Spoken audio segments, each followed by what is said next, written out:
If I was to sit in a meeting and talk to you like this, would that give you a sense that I'm interested in buying from you? What about if I came up close like this? Does that give you a different sense relative to whether I'm ready to buy? Maybe it gives you a sense I've got bad breath. Hopefully that's not the case. Hi, I'm Sean Casemore, and I help sales professionals like you learn how to become top performers so that you can earn more money in less time. If that sounds good to you, make sure you click the like button on this video if you like it, and subscribe. You'll be notified each and every time we release a new video. Now, when it comes to picking up on the cues that your buyer or your prospect is sending to you, body language is key, even in a virtual environment like what we're doing right now. Now, face to face, it's a little bit easier. If your prospect is sitting back, if they're looking to the sky, it suggests they're thinking. Now, that's not a bad thing. They might be thinking up other questions. They might be thinking about how this makes your product or service fit for them. And if you see them lean back, if you see them look like this up into the air, again, you get the sense they're thinking about something. You should acknowledge that. And John, it seems to me like you're giving some thought to what we've been discussing. Tell me, what are your thoughts? What are the next steps we should take here? When would you like to get started? That's a bold one, but you can use it. I've talked about it on previous videos. So the point is, when you tune into body language, it gives hints. But here's the key. When a buyer leans in, right, leans in face to face, leans in virtually, when they start to really focus on you, if their eyes are looking at you, those are all signs that there's interest. Okay. Now, in the subtitle, I said they're desperate to buy. Here is how you know they're desperate to buy. It's the pace of their voice. Okay. Typically, now, if you go into different behavioral styles, different behaviors that people may have, which come naturally, of course, can change the speed at which they speak. Okay. I'm a fast talker. You've probably noticed that in watching these videos. That's just part of my behavior and makeup. Some people are much slower, more methodical. You've really got to cater to the individual, but in all individuals, okay, when there's excitement, when there's interest, what tends to happen is the speed at which they speak increases. They tend to lean in more towards you, whether it be virtually or even in a physical environment, if you're sitting across the desk from them.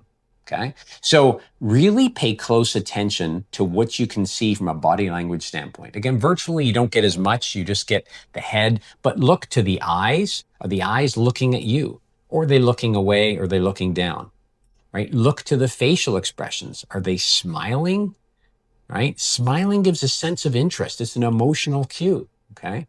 Are they leaning forward versus sitting back? All of these little tiny distinctions can really give you a sense of whether this conversation is going well or not. And if you get all of these emotions happening at once, all of these triggers, they're speaking really quickly, they're looking right at you, they're leaning forward, that gives you a sense. If you've already been discussing them buying something, they're ready to buy. Now it's up to you to close the deal. So always, always, always focus on body language as a cue, because that's the emotional side of selling. I don't care what you're selling. You could be selling software. You could be selling a commodity like steel.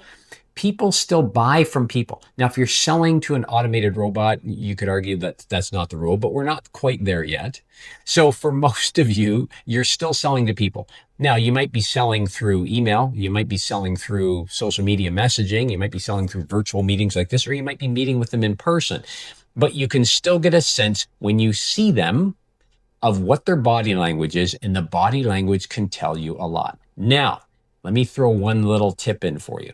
If most of your selling is done via social media messaging or it's done via email, I would strongly encourage you to try and include some sort of discussion like this as part of your sales process. Oftentimes, software companies will use this they'll say there's a demo. We want you to do the demo to see our software in action, which is a good idea. The problem, however, is if you're using a demo, there should be just as much focus on you as it is the software itself. Right? Because otherwise, how do you build any sort of trust? You're just selling a thing if you don't include the human interaction, because again, presumably on the demo, there's going to be a human or many humans on the other end of that demo. So make sure if you're doing the demonstration, you're frequently reducing the screen so you can see them and they can see you. And then you go back to the software. Don't just have you in the corner. Do not have your camera off, because then you're really depersonalizing the interaction. So let's just paraphrase this one more time. people are still selling to people, okay? Therefore, there's still an emotional involvement, an emotional reaction that you're looking for. And when you get signs of those, it gives you a sense of interest. Emotions, positive emotions specifically, show signs of interest. So you want to be watching for these. And if you don't have a lot of interaction in your sales process, you want to introduce interactions, such as a demonstration. But again, don't do the demo based on what it is you're showing them. Do some showing and then minimize the screen so you can actually have a conversation. Then pull the screen back up, then minimize it again. You want to get some face time, whether virtually or in person, with them to really get a sense of where they're at, to share some emotion with them, right? People feed off others' emotions. And then you really want to read the kinds of emotions that suggest positive response.